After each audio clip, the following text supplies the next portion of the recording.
I am so glad you are here. It is time for It Is Alive.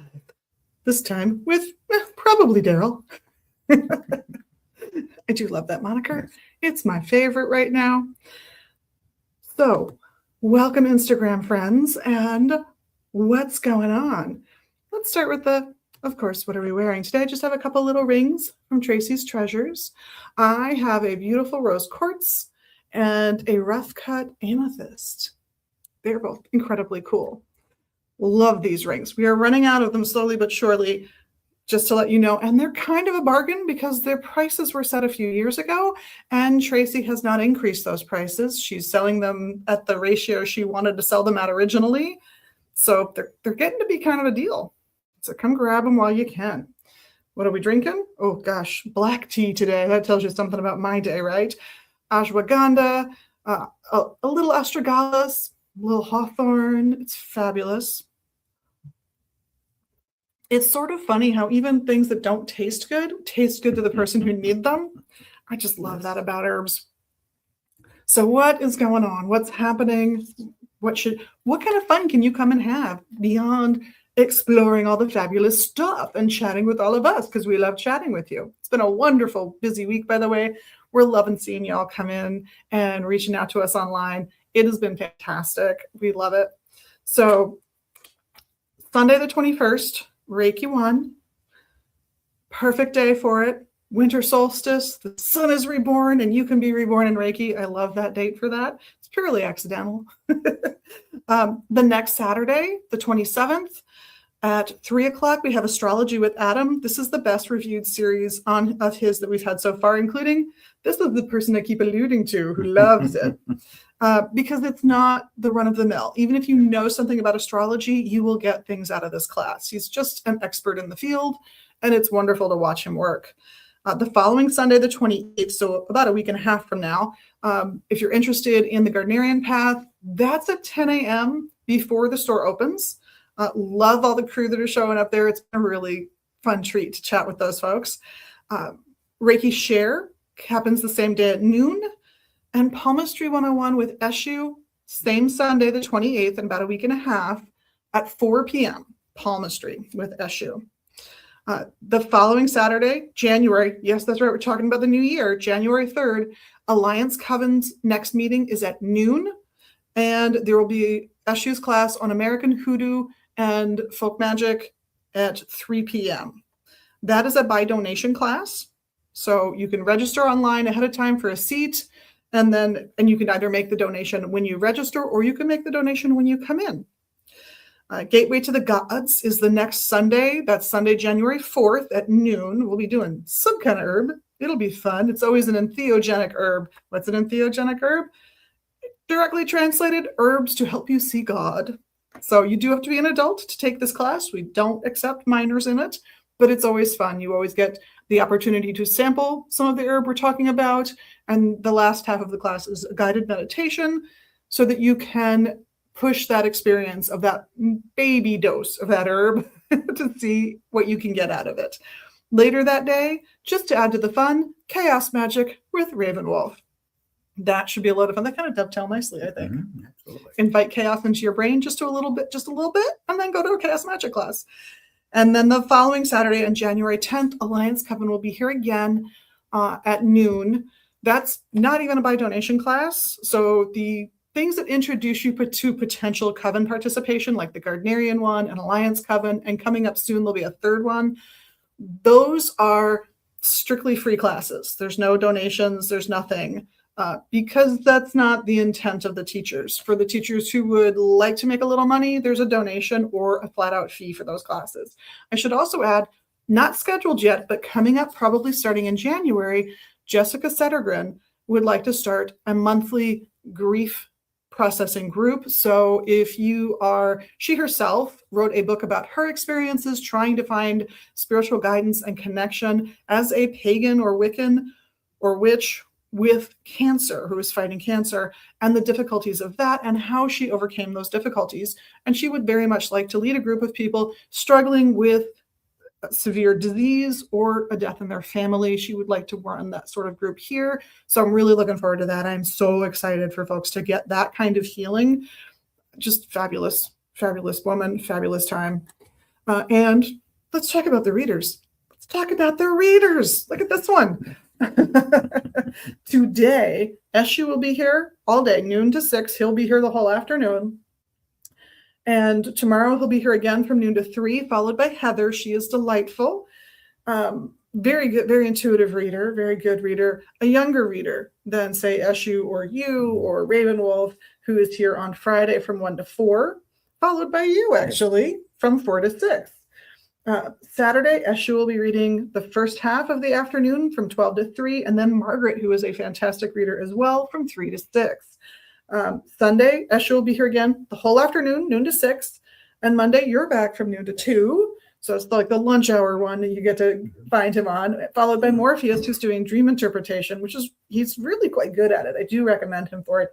Tuesday, we have a split between Ravenwolf from noon to 3 and Darrell from 3 to 6. So come on by. It's almost the new year. It's the perfect time to come in and get a forecast for what the year might hold for you, or get that question answered that you just can't quite see your way to a solution to. Any of these reading methods, palmistry, tarot, oracle deck, oracle card readings, can give you a new perspective on your problems and issues and take you down a road where you might find a solution that you would never have thought of if you were just spinning on your own, or you and your friends just don't see it that way. Come get that outsider's perspective, get the cards to show you something that maybe you haven't considered. That's all the things, all the stuff that you can do. Let's talk about the things you might get. Today, instead of showing you the new stuff that's coming in, I thought I'd show you some sets of things you could get for that extra special gift where you just want to gild the lily a little, where, your budget's higher than $10 to $20 and you just want to do a thing. You could just get these books, but you can add to them. So maybe somebody wants to get into their hoodoo practice and you want to get them a book that will get them there. This one's all about charms and magical formulas, as you can see. But you could pair this with herbs that you find in the index of this book, like pulkroot and fenugreek, and just get them a little set, tack on another 10 or 12 bucks, and you can get them a handful of 1 ounce herb bags. And that would make a fantastic little gift. Maybe you know somebody who wants to get into their psychic abilities. So what can you get them? Well, we've got a whole section of books. This one happens to be my favorite, Discover Your Psychic Type, because not everybody is equally good at, say, visualizing things. You might hear things instead of seeing things. You might sense things instead of seeing or hearing. There are 5 clairvoyant clairs. They're called the 5 clairs. Clairvoyance is seeing a thing. Clairaudience is hearing a thing. But which one are you good at? Or do you think you're not psychic, but reading a book like this goes, oh, that's because I always thought it was visual. And here are 4 other ways that you could find out how to tune into those psychic abilities. Want to gild the lily? Grab some stones associated with psychic ability, like selenite, like lodolite, like rutile quartz. Maybe here's another sample of selenite. Get a little bag, pop them in the bag, paired with the book. I think you have a fantastic little gift for somebody. What else have I got? Oh, let's talk about how cold it was last week. Ooh, Saturday and Sunday, very chilly. Fantastic mittens. I've bragged about them here before. I have woolen with this beautiful lining, so anybody who's allergic to wool can still wear these. They're super warm. They're super nice. Pair them with a scarf that you think the person would enjoy, and you've got a great little gift that's practical and affordable. You've got a friend who wants to start their sound healing journey or is relatively new to it, but they're fascinated. Grab a book on the basics of sound healing and maybe grab them a singing bowl and a little stand for their singing bowl. Stick comes with the bowl. I know, we're generous here, aren't we? But it's a good little gift. Maybe you have a friend who's starting to get interested in Buddhism. Got these great little Buddha candle holders. They hold a tea light or a votive, and then the light will shine through. So it's kind of cool looking, actually, when they're all lit up. And they come in lots of colors. You could even get them a little Buddha. Gild the lily with a little bumper sticker. And of course, a fun book on the subject. Barefoot Zen, Build a Better Buddha. There's one we've got out there just on Chinese customs and folklore. And it's interesting to see the crossover between the two. Want just something little and quick and easy to grab? $10.55, a little kit for cleansing. It's got some white sage to burn, it's got a Palo Santo stick to burn, and it's got a stone associated with cleansing and getting rid of negative energies. The stone can vary. I don't remember which one we put in this batch, but they are a fun, easy ways to get gifts together.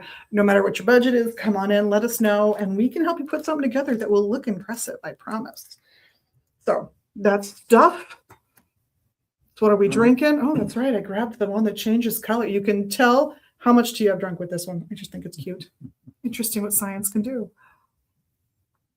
Almost like it's a form of magic. There you go. But that's stuff. That's what's happening. So let's talk about the fact that you have a class coming up. I do next month. Container magic. Yes. This is going to be a fun class. And by the way, our events and classes are in the QR code. So if you're seeing the QR code, you can click on that and go right to those classes, including container magic coming up in January. So when is your class in January? I don't know. It's on my calendar. It's coming up on a Saturday. Oh, I'm I sorry. remember. That's okay. I don't have it either. You can't. It's coming up on a Saturday, and let's look. I'm guessing it's the 17th. Yeah, yes. Saturday 17th, the 17th. 17th, yes. Definitely. Yeah. So should be a Yes. fun class. If you've not done container magic, it's easy, it's Easy. accessible, and it works. That's Yes. what matters. Yes. And So to sum up container magic and how I view it is that container magic is when you have a container, a vessel, it can be of any type. And you are basically putting your intention and your energy into that vessel, so whatever it is, and allowing those intentions and that energy to do its work.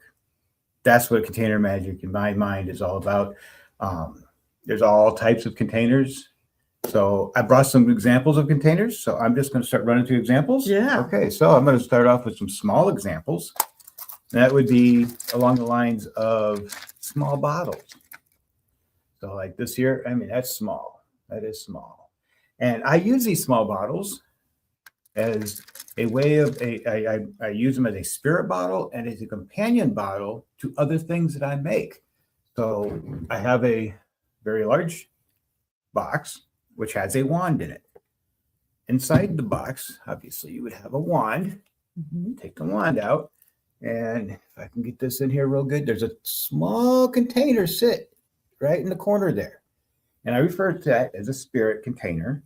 And it is there to keep the wand company and to keep the wand charged and to protect it. And being that this wand is more along the lines of abundance and wealth, so you got colors of like gold and silver. There is some darker colors to absorb energy, to hold that energy in. And so that's what went into that small bottle. So that's one example of the use of container magic. Some other containers that I've recently like is just bags. You know, smaller bags normally, but those are also containers. Yeah, exactly. I know here at Magus Books, they have Christmas ornament We've got balls. empty Christmas ornaments. That would also qualify as That's container containers, magic. right? Yeah. Which is a much larger version of these little tiny ones that I have that are made into necklaces. Some other good ones that I've recently been practicing with is air dry clay. So this here is a coffin made of air dry clay. You want to get rid of a habit? I don't know what I want to use it for. Put it in the coffin. Yep, there you go. That would work really well. Absolutely. Want to quit smoking? One of the things you could do is put a cigarette in it. The cigarette you'll never smoke. Yep. Then something else that I know that you can purchase here at Magus Books are Your spirit bottles. spirit bottles, such as this one is for communication. Now, something that's going to be covered in the class extensively is going to be association. So when it comes to communication, you have associations of different items. And if you're looking at this, you're saying, green. That's not normally a communication color from my perspective. Yeah. And I see green as being more of a calming effect on communication to prevent us from yelling at each other. Just It's how I view it. That's my belief behind it, you know. And I will, just because I'm trying to promote Megan's books, another spirit ball here. This one here is for dreams. And you know, just I'm not going to go through all the ingredients because that would take a while. Yeah, so there's all kinds of stuff, and that's what Yep. spirit bottles are for. We're holding things that you associate with your intent. Yes. And they just Yes. enhance the magic and your own energy. Simple containers like this can be used. You can make them, you can buy them. Now with air dry clay, I've been practicing, so you don't have to be an artist. You don't even have to be good at it. No. So here's a container. I'm going to say it looks kind of like a pomegranate. Yeah, it started life off as a white container, but then I didn't do real good, and it had holes in it. So it got a second covering on it. Very nice. But that makes it look more protected. Yes, and I'm thinking this would be a really good container for projects being grown, because you could actually put my thought was I could put dirt in there and something, and I could actually grow something out of the container, you know, and use that as magic towards a goal. Yeah.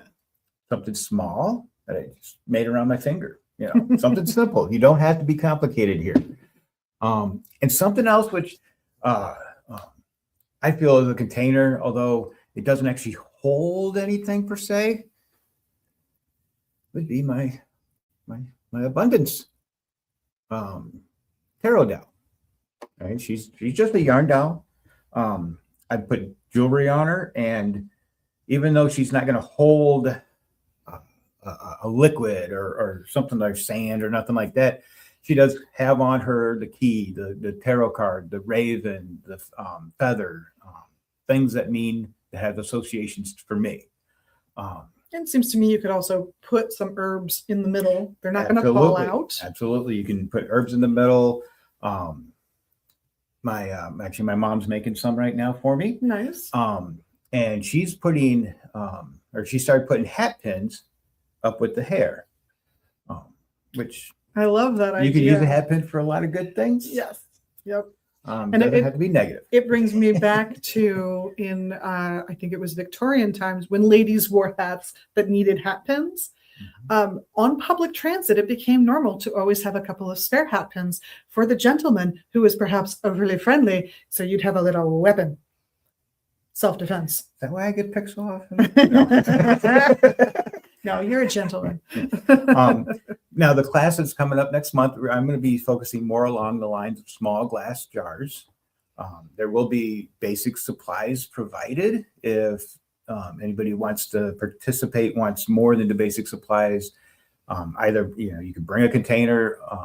You can get a container here. Yep, we've got all kinds of little bottles. For associations, I'm looking at most likely just sand and colored glass bits. If you want more associations, be it herbs, stones, whatnot, I'm going to once again say they'll be here on the floor. You can leave the glass for 5 minutes and come grab what you want, pay for it, and we'll absolutely put it in the jar, no big deal. Or do it on your way out, knowing you're going to add to the jar when you get it home, and seal it up then. If you're going to seal it up. And there's reasons to seal up a jar, and there's reasons to not seal up a jar. There are reasons to put jars in the dirt, buried. There are reasons to put jars on the top of the building you live in, so the sunshine hits it and everyone sees something that you want exposed. Yes. And something that I want to stress is there's a lot of different modalities or different beliefs when it comes to container magic. I like to use this word container magic. I don't like to call them witches balls, witches bottles. I call my spirit bottles because I can't just call them a container. And the reason I try not to use too specific of terms is that terms mean different things to different people. Yeah. And this is folk magic. So this is magic that almost every society invents. Mm-hmm. So it's not one of those practices that could be considered a closed practice. Right. Everybody at some point, every society has people in it at some point who go, what if I put some things that mean something to me in this jar and bury it under my doorstep for protection, or, put it in my window to attract business, or whatever the purpose for the jar is. Absolutely. Works great with kids. You make that dream one and you have a kid who's having nightmares. You put that bottle where they're going to see it every night with their little nightlight on, I'm guessing. And every time they think they're going to have a bad thought, a scary thought, they look at the bottle and they know the bottle is going to take the thought away. The more you instill that in them, the more effective it is, the happier everyone's going to be in your house. Yes. Everything is intention and belief. Yes. And the final examples I brought with me that I'm going to share is something that just off the wall, just so people can think, outside the box. Don't forget pendulums, necklaces, all earrings. This here is a container at the bottom here. Mm-hmm. Some of the other items that don't even look like containers actually have little wells inside of them that you can put material in. A little essential oil. Yep. Take a toothpick and shove some herbs in there. Yep. All kinds of little things you can do. You can add to that to enhance its energy properties. Yep. And like I said, you can make your own containers. You can buy containers. You can buy them fully made, which I really appreciate. But well, yours have a lot of thought and symbolism built into them. Yes. You've had time to really tinker and get good at making container magic pieces. Yes, and I use containers in my home. I have the home protection one that you have for sale here. Mm-hmm. Those were made at the exact same time that I made the one for me. Nice. And I forgot to bring one of my containers with me. If you're looking and you're trying to find a container, I know you have containers. Everybody has containers. Mm-hmm. Where I would get my cinnamon sticks out of, a nice glass square container. Mm-hmm. I made a container out of that for myself. Perfect. Yes. Perfect. You might even leave a cinnamon stick in there, depending on what the container is for. That one's not, but yes. It's actually my it's a container I can take with me, and I use it for protection against energies whenever I'm doing my Your readings? oracle card readings. Yes. Very nice. Yes. Yes. Which reminds me, not only does he do oracle card readings here twice a week, three times a week now, backed by popular demand, I tell you. But the deck is a deck you designed yourself and had professionally printed, just 2 copies. Yes. And you are thinking Kickstarter. about a Kickstarter, to get the whole thing published in enough quantity that you can purchase the deck. It's a fantastic deck. It's hexagonal. So when you do a layout, you can touch the cards to each other, come up with your own. If there's a branch that you're interested in pursuing, you can just lay them out all It's very unique in a row. It's a unique deck. It's a beautiful deck, but it's definitely a thoughtful deck that I find really interesting, gives interesting and good, accurate readings. I started writing the book yesterday. Yay! That'll go with it. That's perfect. Yes. Yeah. Yes. You're going to do a little booklet to go with it? Yes. Okay. Yes. And then we'll encourage you to write the big book so you can get the kit. Don't get too ambitious. There's always the next little mountain to climb, right? I could hire a writer, maybe. Maybe. We'll do the booklet, and then you'll have cracked the code. Yes. And then it's just a matter of expanding from a paragraph per card to, Yes. a page to 2 pages per card. So 500 to 1,000 words per card. That's not bad. When you break it down, I guess not. it's doable, right? I just want success for you. I know.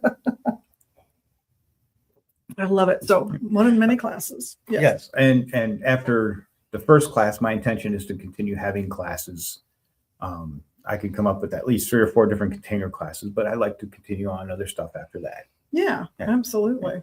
It would be very fun to have like a class on oracle readings. Yes. Because that's something that really easy for folks to do a tarot reading class. You or I could teach tarot classes. You have lots of experience with tarot. I have lots of experience with tarot.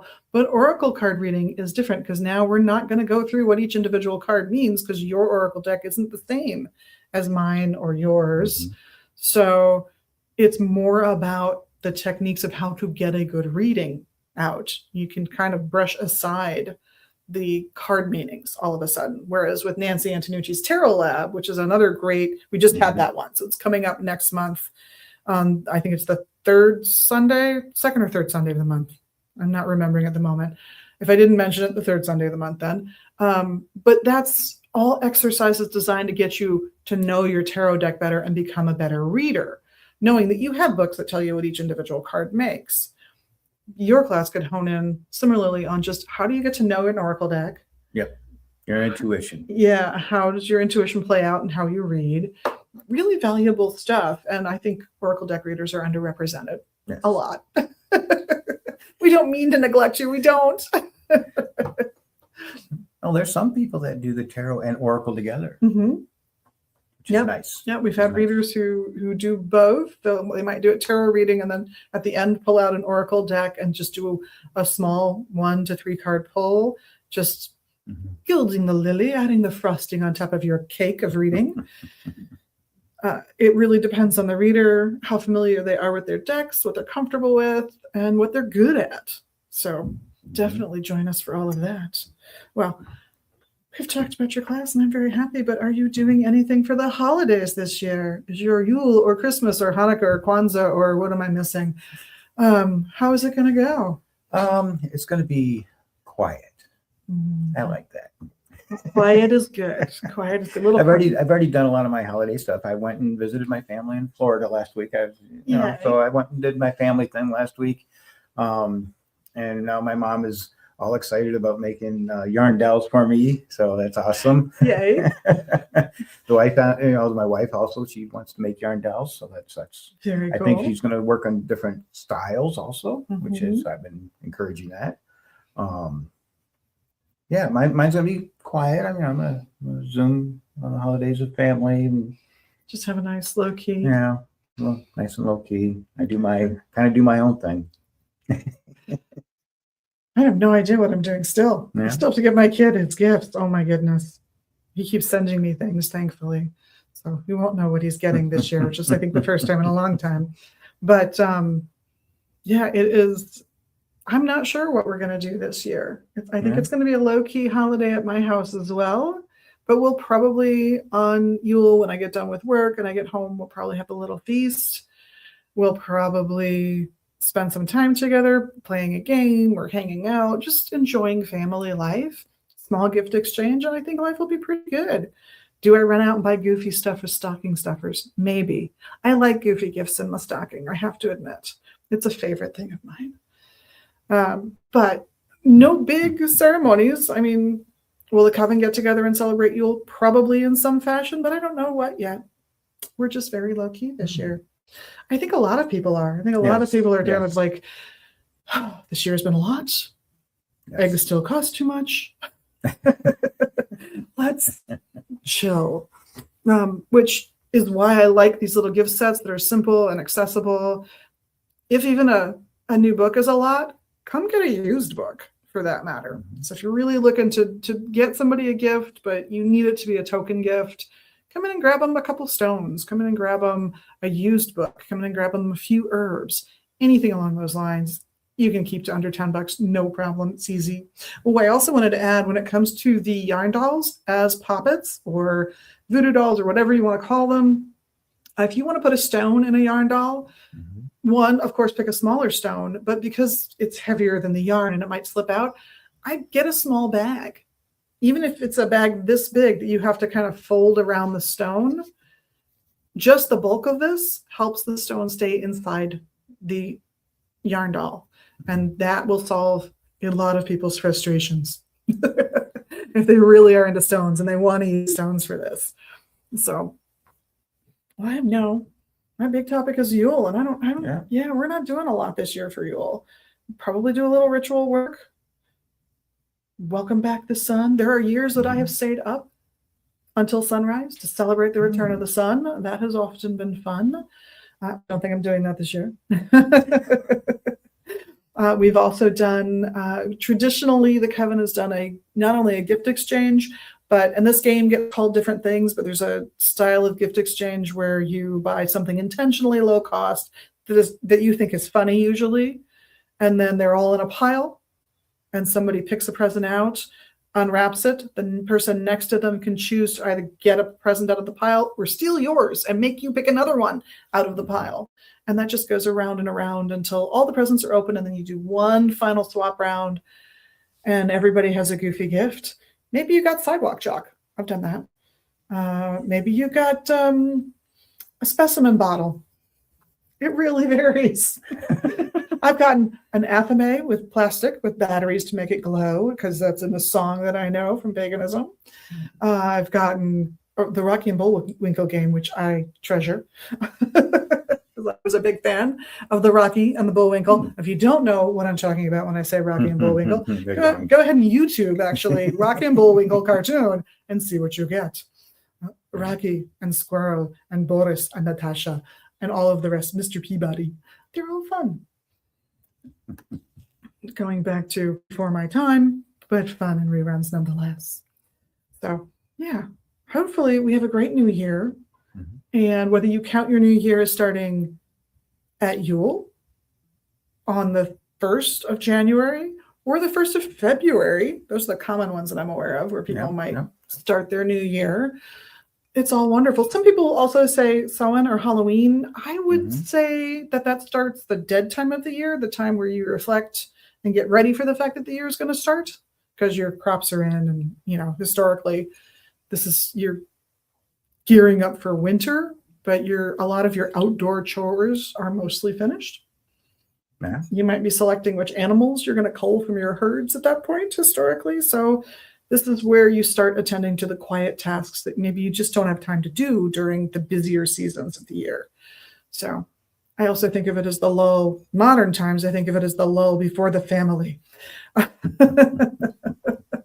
which can be a lot of fun or a lot of fun and just a lot.